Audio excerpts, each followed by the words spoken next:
boa noite a todos. Muito bom a gente estar de volta aqui nessa casa, sempre tão bem nos acolhe. Hoje nós viemos falar sobre o principal assunto da doutrina espírita. Aquele que os espíritos orientaram Kardec, que seria o centro da doutrina, o centro do cristianismo,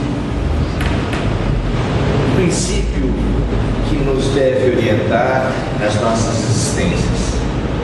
Na época do surgimento do Espiritismo, a Igreja tinha um princípio de que fora da Igreja não haveria salvação. É um princípio que leva-nos a questionar por duas vertentes, né? A primeira, mais óbvia, é: será que fora da Igreja não haverá ninguém bom? Né? A simples observação já mostra que uma igreja que acolheu como instituição humana uma série de equívocos, como a Inquisição, como as Cruzadas, perseguição aos protestantes, etc. E mesmo nos dias de hoje, que infelizmente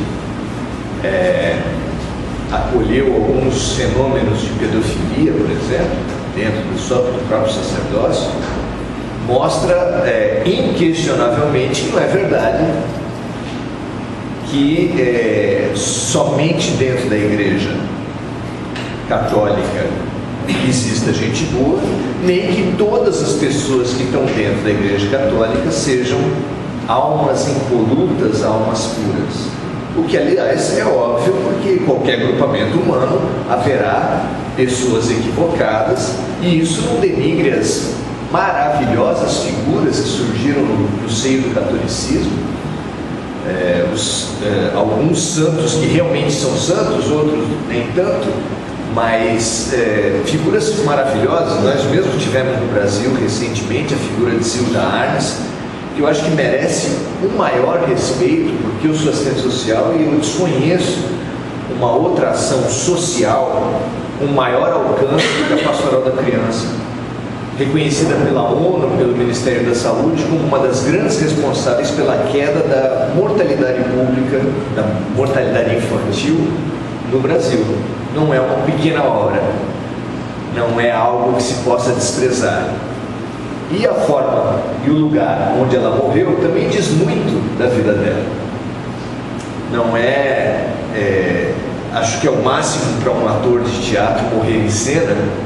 Ela morreu em cena, ela morreu no terremoto do Haiti, mostrando uma vida mesmo de dedicação. Então, uma igreja católica, como a igreja protestante, como o budismo, certamente, ainda que não seja do nosso conhecimento, mas abriga pessoas da mais elevada estatura espiritual, e a gente deve respeito, mas sem desrespeitar em nada as pessoas, a gente deve manter sempre o senso crítico para perceber até onde vão as coisas. Então, nesse contexto em que uma norma ilógica, irracional era colocada fora da caridade não há salvação, os espíritos orientaram Kardec a uma outra norma, parafraseando a primeira, que é fora da caridade não há salvação. Fora da caridade não há salvação, portanto, a caridade é o nosso maior tempo. E a gente precisa responder: é fácil ajudar uma pessoa? Mesmo dentro da família, nós temos facilidade para ajudar as pessoas? Ora, mas você não é assistente social, ora, mas você não é espírita, você não se pauta pela questão da caridade? Sim, mas isso não torna a questão fácil. A questão da caridade é uma das questões que deveria melhor merecer um seminário. Se você perguntar para as pessoas, a primeira ideia que surge quando se fala de caridade, talvez surgisse a ideia da cesta básica. E eu questionaria: será que cesta básica é caridade? Será que toda caridade é cesta básica? O que aconteceu com a ideia da caridade que acabou chegando nisso? Há uma história de um autor espiritual fantástico chamado Jesus Cristo, que nos é contada num livro que não é tão conhecido quanto outros. Chama-se Jesus no Lar, de autoria de Chico Xavier e Neio Lúcio. E é um livro que por si só o próprio contexto dele já nos fala, já nos diz bastante ao espírito, porque ele relata diversas reuniões do Evangelho no Lar, que tinham um local na casa da sogra de Simão Pedro e eram presididas pelo próprio mestre. Imagina que privilégio! Vamos assistir uma reunião do Evangelho lá? Vamos! Quem vai coordenar? Quem vai fazer oração? Quem vai interpretar o Evangelho? Já imaginou que coisa maluca? Ah, é Jesus Cristo. Numa dessas reuniões ele contou uma história a respeito da caridade que é fantástica para a gente entender alguma coisa, pelo menos alguns aspectos da questão, que é sem dúvida maior do que a estatura deste que está falando, e maior demanda mais tempo do que a gente tem, e é a questão das nossas vidas. Provavelmente a gente vai precisar pensar nisso até o fim e depois do fim. Conta Jesus que 2 homens muito doentes tomaram uma decisão de atravessar a pé uma região muito montanhosa. O tempo estava bom e eles acharam que valia a pena, apesar do frio. Ocorre que quando eles já estavam bem a meio do caminho para chegar numa estalagem que depois daria a condição deles de alcançar os locais de tratamento de saúde, o tempo se inverte e cai uma nevasca pesada. Mas eles já estavam no meio do caminho e estavam a pé. Surgiram aí 2 dificuldades para eles, porque a primeira era da neve que caía nas costas deles, com inevitável impacto sobre o quadro deles, e também a própria questão do deslocamento, porque a neve tornou o deslocamento deles muito mais difícil. Mas, como não tinha remédio, era mais difícil voltar do que ir para frente, eles foram seguindo na neve. Andaram com dificuldade, sentindo a própria fraqueza da condição de saúde deles, quando de repente eles, olhando um pouco para frente no meio da tempestade de neve que já eles passavam então, eles viram um pequeno volume no caminho. Não deram muita atenção, mas quando foram chegando mais perto, o pequeno volume se mexeu, o que causou um pouco mais espanto, e quando eles chegaram mais próximos ainda, eles perceberam que o pequeno volume era uma criança, naturalmente uma criança com vida. Um deles avaliou a situação e falou: eu não me encontro em situação de ajudar ninguém, eu estou numa situação que, ao contrário, eu corro um risco sério de falecer em qualquer situação que aconteça. E os 2 estavam na mesma condição de saúde, mas o outro, reconhecendo a argumentação racional do companheiro, mas falou: eu não consigo seguir viagem, eu não tenho condições de andar sem acolher essa criança. O outro resolveu sair e foi andando.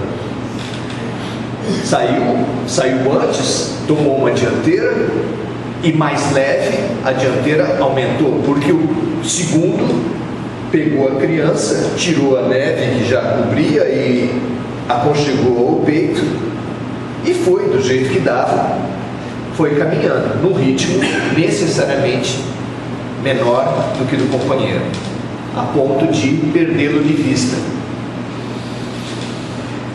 andou com muita dificuldade a noite toda e só ao raiar do dia conseguiu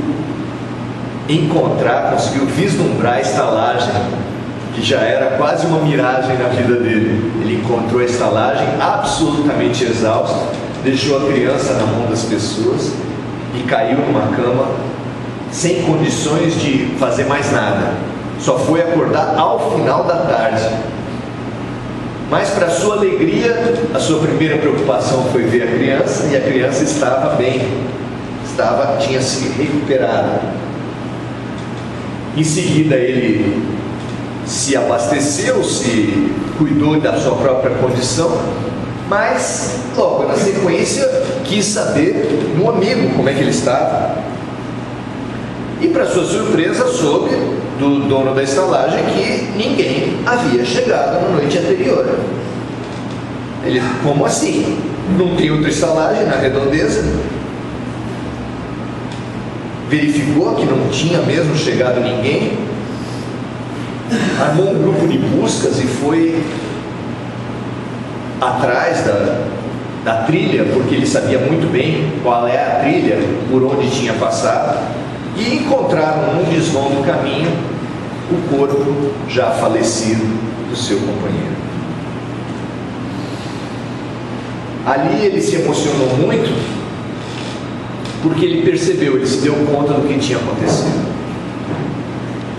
O companheiro morreu de frio e ele não morreu de frio. Por que será? Ele foi aquecido e ele aqueceu. Ele foi ajudado e ajudou. Num desses finais completamente inesperados, você espera qualquer coisa que aconteça, menos isso. E ajuda muito a gente a perceber, a perguntar e a responder para nós mesmos algumas dessas questões. E até que ponto vale o sacrifício de alguém pelo outro? Até que ponto uma pessoa deve se sacrificar por um terceiro? Isso é perguntado a Allan Kardec em O Evangelho segundo o Espiritismo. Se é o caso de alguém ajudar uma pessoa em extremo risco, sabendo que vai morrer. E a resposta dos Espíritos é sempre sim, porque quem disse que se sabe que necessariamente se vai morrer numa situação? Quantas vezes um recurso de última hora, uma mudança inesperada, provocou uma situação que reverteu as expectativas que você tinha? Foi precisamente o que aconteceu nessa história, pelo menos quando eu li. A gente não consegue entender o mecanismo, o papel da caridade ainda dentro do projeto pedagógico de Deus.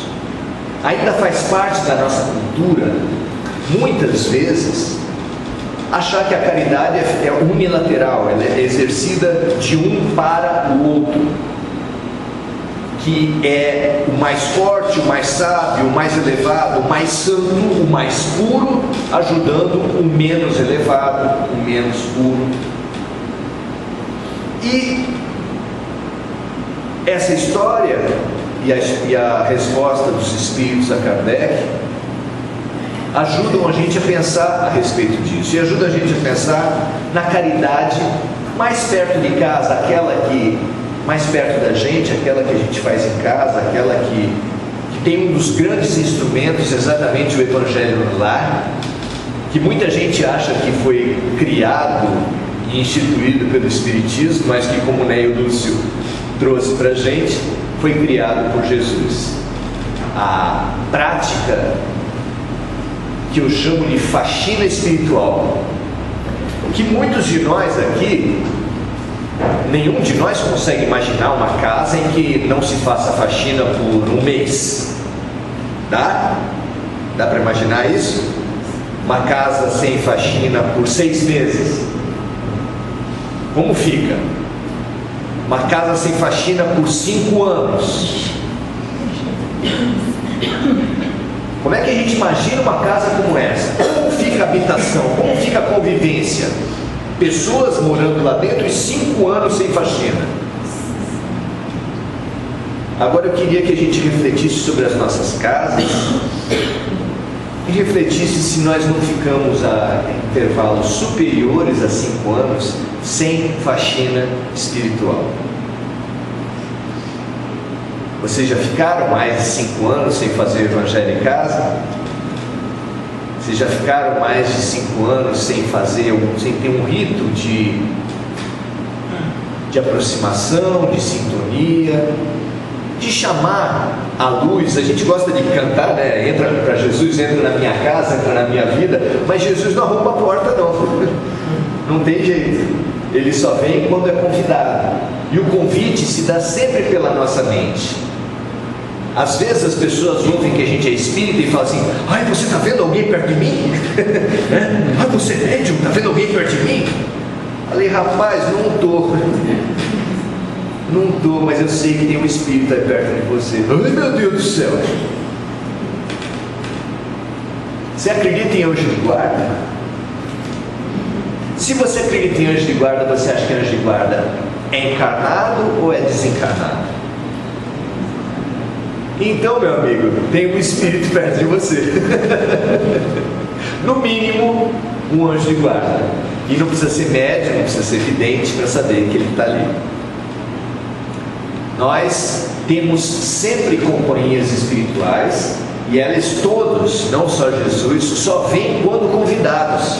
Não, alguns vêm sem convite, mas eles só permanecem, só se instalam se você convidar. Como é que a gente convida um obsessor? Como é que a gente convida uma influência espiritual ruim? É sempre pelo pensamento e sempre pelo sentimento. Toda obsessão, antes de tudo, é uma auto-obsessão. Tem um livro de André Luiz que é precioso, que nos fala um obsessor dando uma aula de obsessão. Não é? Como eu não sei quais são as pretensões profissionais de vocês, de repente eu dou uma aula aqui, pode ajudar alguém. É claro que não, mas ajuda a gente a se relacionar com a influência espiritual. Diz esse obsessor que todos nós trazemos um tema. Olha que assunto desafiante. Todos nós temos um tema, e que é esse tema que, descoberto pelo obsessor, começa a mexer nele. Ah, mas isso, se você for pensar bem, a gente sabe desde a infância. Eu pelo menos brincava na rua, sou do tempo que brincava na rua, como vocês veem aqui, né? E no meu tempo de brincar na rua, a molecada fazia xingamento seletivo. Aliás, na escola também. Porque a pessoa xinga alguma coisa, não pega nada, ela tenta outra, né? Até achar alguma coisa que pegue. Eu tive um amigo na escola que xingava-se a mãe dele e não dava efeito nenhum, era uma frustração. Porque é uma instituição nacional xingar a mãe, né? Xingar a mãe era uma... Ele ia ter tombado pelo patrimônio histórico. Mas um dia alguém desavisado, porque não há esse hábito no Brasil, xingou o pai dele.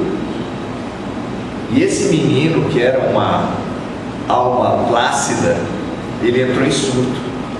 Ninguém segurava. 2 professores tentaram segurar e ele jogou os 2 no chão, porque ele era um rapaz, digamos assim, um pouco mais forte. E quem conhece isso sabe que uma pessoa em surto tem quintuplicado a sua força, é muito grande. Todos nós temos pontos fracos, todos nós temos dificuldades, e o obsessor, assim como qualquer inimigo, vamos colocar entre aspas, mas qualquer inimigo, ele cumpre um papel único nas nossas existências. Único. Só o obsessor nos presta um tipo específico de serviço, que é o diagnóstico da alma. Ou você imagina que algum amigo, algum parente teu pode ficar te observando até achar teu ponto fraco? Você acha que algum amigo vai ficar o tempo todo procurando até achar teu ponto fraco? Lógico que não. Algum parente, alguma pessoa que gosta de você vai gastar a vida dele até achar teu ponto fraco? Claro que não. Quem faz isso? É o inimigo, gente. E é tão importante a questão do diagnóstico da alma, como é importante o diagnóstico do corpo. Hoje não se faz nada na medicina sem uma bateria de exames. Alguns deles a gente até suspeita que possam não ser tão necessários, que possam ser da cooperativa de médicos, que é proprietária das empresas de diagnóstico, mas essa parte a gente não vai entrar porque, né, pode chatear algumas pessoas. Mas a verdade é que essa área, eu já fui em centro oftalmológico, que o próprio médico já me deu cartão numa ótica. Olha, você fala que veio daqui, vai ter desconto, né? É nesse nível que a gente está com as instituições brasileiras, e não é só o Senado, não é só o deputado, não é só a presidência da República, não é só a Petrobras. A corrupção, ela está infelizmente alastrada por todos os âmbitos, né? Muito bem. Esse obsessor só é chamado, só pode atuar a partir do tema, a partir do teu ponto fraco. E isso desafia todos nós aqui, imagino que vocês também, a estarem perguntando: qual será meu tema?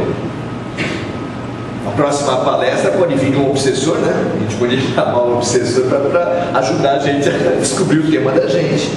Nós temos um tema, nós temos ponto fraco. E a pergunta é: o que te irrita? O que te tira do sério? Quem te tira do sério? Que situações mexem com você? Nada. Você é um monge budista, tranquilíssimo, equilibradíssimo, e nada te tira do sério. É isso? Se você conhece teu ponto fraco, e essa não é uma reunião de psicoterapia de grupo onde a gente pudesse fazer circular a palavra, nem a gente vai entregar o ouro para o bandido assim, né? Porque de repente tem uns amigos aqui que gostam de saber, mas para eles é muito mais fácil, porque eu não sei o quanto vocês já se apropriaram desse tipo de leitura espírita, mas que mostra que ao redor de nós são plasmados painéis mentais que explanam a qualidade e o tipo dos nossos pensamentos mais constantes. Nós temos como que televisores de plasma grudados até a gente, que qualquer agente espiritual olha e sabe no que a gente está pensando.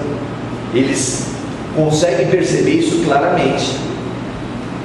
Então, para eles é muito mais fácil, e isso deve levar a gente a ficar bem preocupado. Mas, ao mesmo tempo, deve fazer a gente saborear a pedagogia divina. Porque assim como um médico não consegue, precisa de um caminho para fazer a sua cura. Você imagina um médico, você chegando na frente do médico, o médico: pois não, meu senhor, pois não, meu senhor. O que o senhor está sentindo? Nada, eu estou bem. Mas assim, nenhum incômodo, nenhum mal-estar, nenhum desequilíbrio. Não, eu estou ótimo. Faz os exames, está tudo dentro do padrão da normalidade. O que o médico pode fazer? Nada. Nós não podemos nos melhorar sem o diagnóstico das nossas almas, e por isso torna-se mais precioso, mais preciosas aquelas orientações dificílimas de Jesus Cristo, que a gente fala: nossa, isso aí foi demais. Quando ele fala: se alguém lhe bater numa face, apresenta outra. Se alguém lhe levar uma blusa, dê também a túnica. Se alguém quiser andar com você 1 quilômetro, ande 2. E culminando com tudo: amai os vossos inimigos. Chegamos na parte fácil? Não. Mas a maturidade, o ponto de vista da eternidade, leva a gente a pensar isso de outra forma.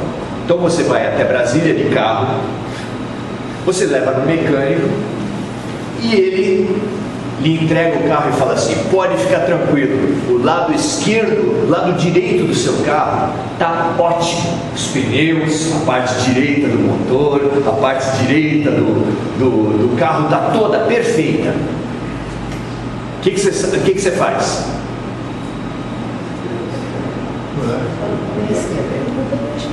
Olha também à esquerda. Se apresenta a outra face, não é verdade? Por quê? Porque um diagnóstico do teu carro é fundamental para você chegar até Brasília. E o diagnóstico da tua alma é fundamental para você chegar a qualquer lugar, até a esquina, até fazer qualquer coisa. Então conhecer em profundidade aonde está pegando, aonde o bicho pega, não é para isso que a gente vai psicólogo? A gente vai em psicólogo para saber quais são os nossos pontos fracos, aonde as coisas estão, que às vezes a gente entra pensando em A, sai pensando em Z, porque não são coisas óbvias. A alma não é uma coisa que se dá a conhecer com tranquilidade, como é na televisão espiritual dos obsessores. Então, nós precisamos conseguir perceber os nossos temas, a nossa dificuldade. E como fazer isso? Vamos todos pedir obsessores para casa? O que vocês acham disso? Tem que ter um meio mais fácil, né? Porque pedir obsessor não dá para querer. Qual será o caminho mais fácil? Como será que nós vamos perceber os nossos pontos fracos, as situações que realmente acontecem nas nossas vidas? Os mais céticos podem falar: é só casar, né?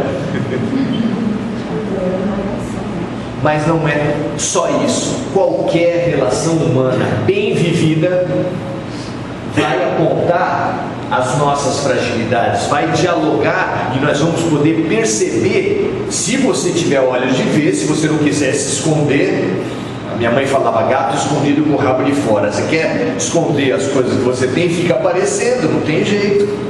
Nós, na convivência, na relação, nós somos experimentados, e quando a gente algo suspeita do funcionamento de uma reencarnação, a gente começa a perceber que as coisas são muito mais claras, muito mais fáceis para as almas de boa vontade. Por quê?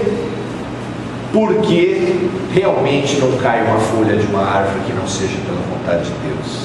Realmente o seu corpo, a cidade onde você mora, a sua profissão, o local onde você trabalha, a sua vizinhança e muito especialmente a sua família é composta, todos esses lugares são compostos das pessoas, das situações exatas que você mais precisa para aquelas doenças que são mais urgentes para a tua alma. Então, se você quiser saber, como alguns espiritualistas de início, de primeira viagem querem saber: eu quero saber qual é o melhor livro, eu quero saber qual é o melhor autor, o melhor mestre. Será que eu preciso ir para a Índia? Será que eu vou para o Egito? Será que eu vou para onde? Para encontrar o melhor mestre e o melhor livro. Para quem conhece planejamento reencarnatório, é fácil. A gente vai responder como Gilberto Gil, uma música fantástica, que ele fala assim: o melhor lugar do mundo é aqui e agora. O melhor professor do mundo são as pessoas que te cercam, especialmente na família. As melhores situações do mundo são aquelas que você está passando. Mas o pior disso é que nas orações da gente, a gente pede o afastamento das pessoas, né? Aquela viagem para a sogra, para o Japão, quem sabe, porque a espírita não pensa coisa ruim, né? Então fala assim: é uma viagem para o Japão de navio. É bonita uma viagem de navio, né? No Japão. Muito tempo, né? Como a gente pode encarar a nossa vida? Porque nas nossas orações a gente pede o afastamento das doenças, o afastamento das dificuldades, o afastamento dos conflitos familiares e especialmente o afastamento de todas as pessoas que nos incomodam. Ou vocês não fazem oração assim? Não, né? É como se a gente falasse para Papai do Céu, é como se a gente falasse para o Anjo da Guarda, para Jesus Cristo: olha, professor, eu gosto muito das suas aulas, mas vamos passar um ano sem lição? Algum professor pode aceitar esse pedido? Quantas vezes nós estamos pedindo um ano sem lição, gente? Isso não é duvidar do professor? Isso não é uma ofensa para um professor falar assim: olha, eu adoro muito as suas lições, mas dá para ficar um ano sem lição? Ué, como é que você pode acreditar em Deus e duvidar de Deus? Isso faz parte da nossa contradição, da nossa hipocrisia, das nossas duas caras. Não, quem gosta do professor aprecia suas lições e aceita suas lições.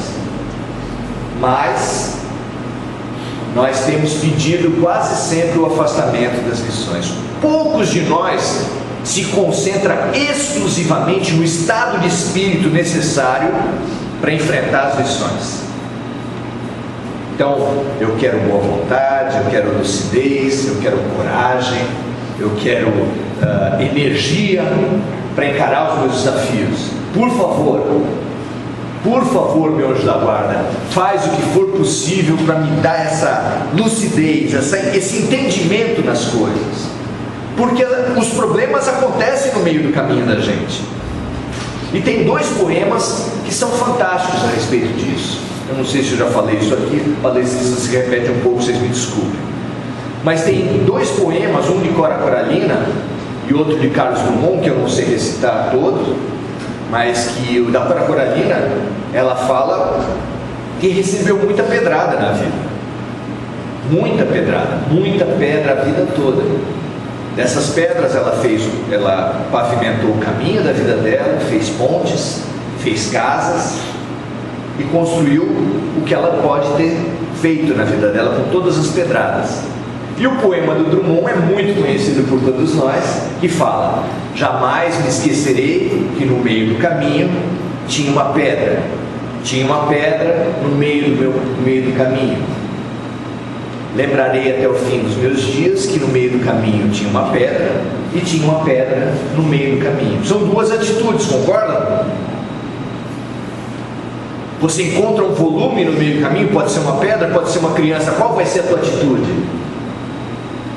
Você tem um tema, tem um obsessor que lhe perturba, tem uma pessoa, pode ser um obsessor encarnado também, porque a gente tem um obsessor encarnado também que perturba a gente. O que você faz com as situações? Como você lida com as lições do Papai do Céu?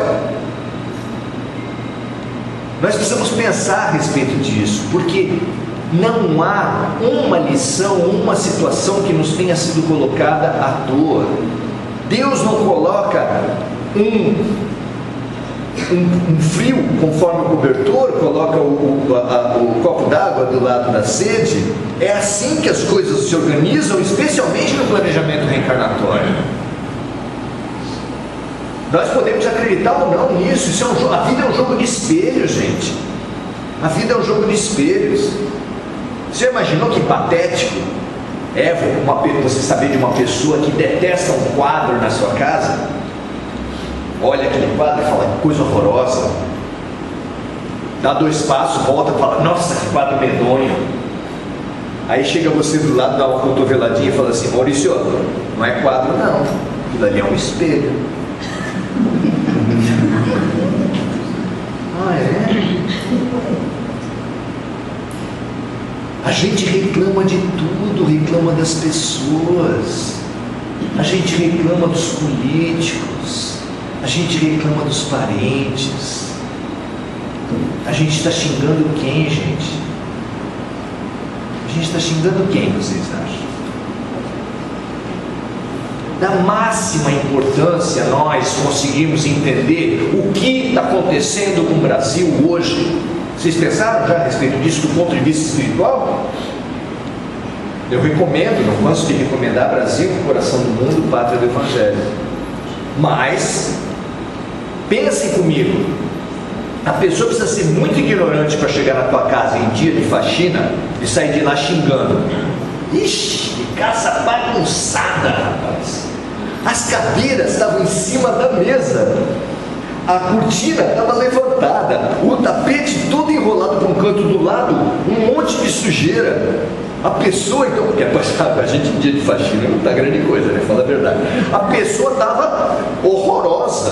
A pessoa, quem sair da tua casa nesse dia xingando, entende o que de uma casa?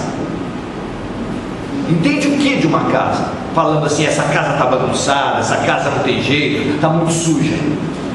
Quem não tiver esperança na tua casa em dia de faxina, entende o que da dinâmica de uma casa? Nada.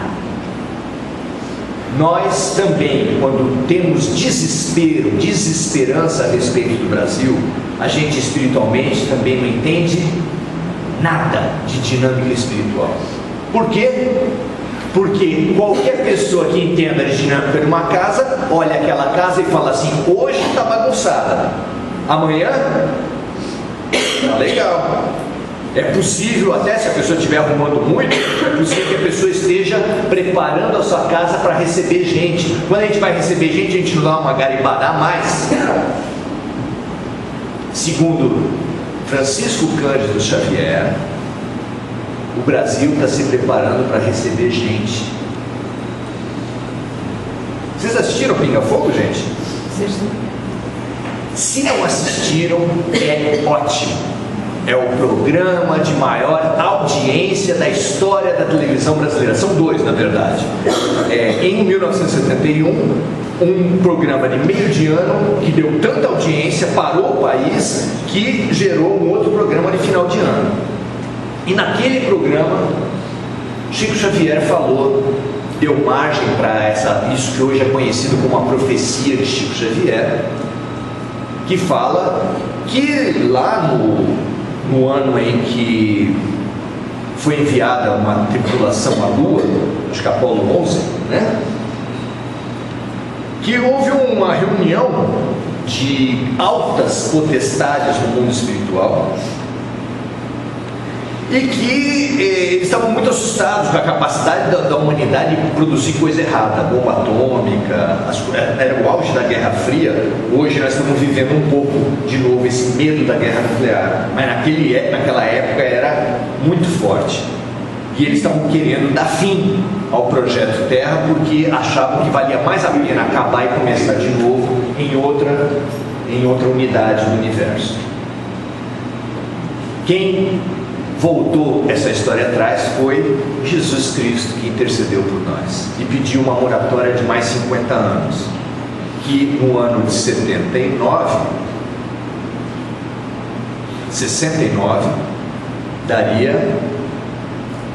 daria exatamente mais 50 anos, 2019.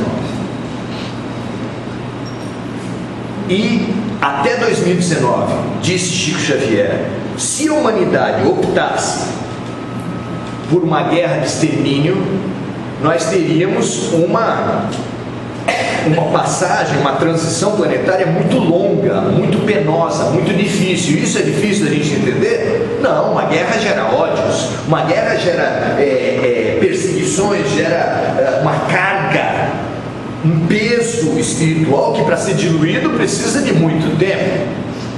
Se nós não optássemos por uma guerra de extermínio, nós teríamos uma transição mais rápida, mais fluida e mais tranquila. E, a partir de 2019, a Terra receberia uma quantidade de informações, de tecnologias, uma espécie de iluminismo moderno, inclusive com auxílio de presenças extraplanetárias, mais ostensivamente. Nós temos opções o tempo todo como indivíduos e como coletividades. No livro Brasil, Coração do Mundo, Pátria do Evangelho, fala de dois grandes karmas coletivos brasileiros.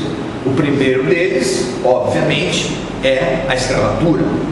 O segundo é a Guerra do Paraguai, porque até hoje a gente cultiva como grandes heróis da Marinha e do Exército dois generais que somando o exército brasileiro com o da Argentina e com o do Uruguai, conseguiram o grande feito de vencer o Paraguai.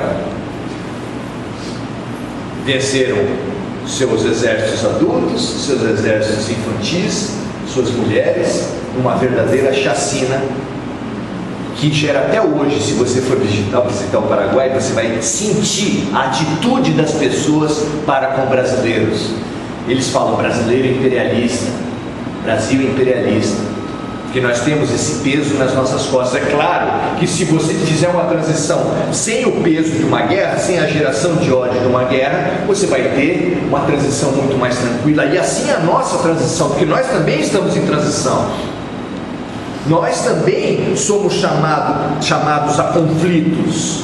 Nós temos conflitos em casa, na rua, no trânsito, o tempo todo. Mas como nós solucionamos, enfrentamos os nossos conflitos? Essa é a questão. A questão da vida não é ter ou não ter conflitos. Isso é inerente ao viver.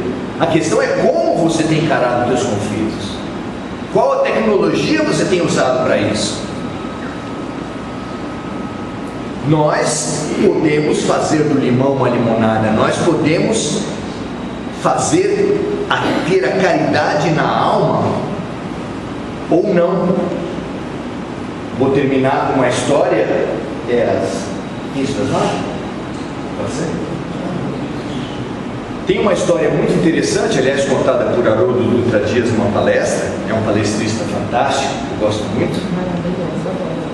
E ele fala que um mestre andava à beira de um rio com um discípulo, lá no Oriente. E estavam andando, falando sobre coisas da filosofia, e de repente eles viram um escorpião numa pedra e que estava praticamente se afogando, porque a água estava batendo e ameaçando levá-lo. E ele estava ali segurando no limite dele. O mestre, imediatamente que viu aquilo, entrou no rio, pegou o escorpião e colocou na margem. Assim que estava colocando, assim que depositou o animal na margem, o escorpião picou a mão dele. Imediatamente o discípulo ficou irado. Ah, que absurdo, isso fala da natureza, da criação, porque é um absurdo. Fez um discurso enorme sobre a ingratidão dos seres, que aquilo parecia que tinha muita gente de escorpião no mundo. Realmente, as coisas são bem complicadas. E aí ele falou assim, o mestre, depois que o discípulo passou um pouco a onda de ira dele, ele falou assim: mas picar a minha mão era da natureza do escorpião, ele não podia fazer diferente. Aí o discípulo, era tão óbvio aquilo que o discípulo não teve como contestar. Mas ele daí se irou contra o mestre, não podia mais se irar contra o escorpião, se irou contra o mestre. Mas mestre, se o senhor sabia disso, por que pegou? Porque é da minha natureza ajudar. A consequência, o que parece que vai acontecer, e às vezes o que acontece de verdade, com o doente carregando a criança, com o mestre carregando o escorpião, é que às vezes você ajuda e é mal visto, e é criticado, e é prejudicado. Conhece alguém nessa condição? Como dizia Chico Xavier, nosso Senhor Jesus Cristo, que esse homem sofreu, dos amigos, nenhum testemunhou a favor dele, nenhum carregou a cruz, só um foi ver a crucificação de cara aberta, João, que estava ao lado de Maria. Os outros todos estavam trancados numa casa, todos cheios de medo. O melhor deles negou ele 3 vezes. Já imaginou a cena? Jesus na tua frente e fala assim: ainda essa noite, antes de cantar o galo, estamos aqui, né? 8h30, 9 horas da noite. Antes de cantar o galo, você vai me negar 3 vezes. O que você falaria? Imagina, mestre. Pode ser ela ali que está rindo, eu acho que seria ela. Olha, pode ser ele ali, está ali interno, mas eu acho que seria mais para ele. Eu, mestre, de jeito nenhum eu o negarei. E foi exatamente o que aconteceu com Pedro, o melhor deles. Mas nenhum dos outros ajudou de nenhuma forma mais objetiva. Todos eles morreram de medo do que estava acontecendo. E isso para não falar dos irmãos, e isso para não falar dos conterrâneos, das pessoas de Nazaré que quase o atiraram pelo precipício, isso para não falar dos judeus em geral, que o entregaram e mataram. Então, Jesus, muita gente pergunta, por que esse homem sofreu tanto? Jesus precisou vivenciar situações para ter mais autoridade perante a gente. Assim como um coordenador de Alcoólicos Anônimos, muitas vezes tem uma fala mais forte do que um psicólogo. É mais efetivo do que um assistente social. Sabe por quê? Vocês sabem por quê, lógico. Porque o coordenador lá é também um alcoólico. Passou pela mesma situação, tem a autoridade da vivência, e Jesus tem a autoridade máxima da vivência por ter sofrido tudo que ele sofreu. E ele nos veio ensinar a amar os vossos inimigos, a ensinar a tolerar as diferenças, do alto da sua autoridade. Então não é qualquer coisa. Nós, a partir do ponto de vista do Espiritismo, nós somos convidados a olhar nossa vida de outra forma. Não há uma pessoa à sua volta à toa, não há uma injustiça na terra. Olha que difícil ouvir isso. Não há nenhuma injustiça na terra. Ouvir isso e conseguir assimilar essa ideia é um ato de geração de fé raciocinada. Se houvesse uma injustiça na terra, uma só, não haveria um Deus justo. Ou então haveria um Deus justo, mas não é todo poderoso. Você entende? Ele perdeu o pregói, Deus perdeu essa. O que você acha? É possível isso? Deus perdeu alguma? Ou ele não é justo? Como nem uma coisa nem outra, tudo que acontece na vida, especialmente na tua vida, tem uma razão de ser. Ah, mas a bomba atômica em Hiroshima e Nagasaki, aquela população indefesa, a 40 mil metros de altura, o bombardeiro B-52, inatingível pelo fogo antiaéreo, nenhum fogo antiaéreo podia chegar perto dele. A filmagem mostra luzinhas saindo lá de baixo, que é o fogo antiaéreo, mas de maneira nenhuma faria coceira, e ele só aperta um botão e sai uma bomba. Isso é justo? O que aconteceu é justo isso ter acontecido? Nós precisamos entender isso, gente. Tudo que acontece, tudo que consegue acontecer na vida, era o que precisava acontecer. Na palavra de Jesus, o escândalo é necessário, mas ai daquele por meio do qual ele vier. E isso dá um outro seminário. Mas o fato é que nós nos desequilibramos e nós atraímos determinadas situações cuja vivência a gente vai se reequilibrar. Aquela população de Hiroshima e Nagasaki precisava de um desencarne coletivo, mas não das bombas atômicas. Deus tinha a sua mão. Tsunamis, terremotos e mais uma infinidade de outras situações, como peste. A peste negra na Europa matou tanto quanto a Segunda Guerra Mundial. Deus não precisa do mal. O aparente mal, quando aconteceu porque aquela população precisava passar por aquilo. E aí foi permitido que acontecesse daquela forma, mas não precisava ser. Deus tem os seus próprios meios. Estudem isso, observem isso. Uma mulher não é qualquer mulher que pode ser estuprada. Uma bala perdida não acerta em qualquer pessoa. Um crime não acontece em qualquer situação. Uma horda de corruptos não acontece em qualquer país. Acontece aonde aquilo faz sentido. Nós estamos em faxina. Qual é o país que mais está em faxina no mundo?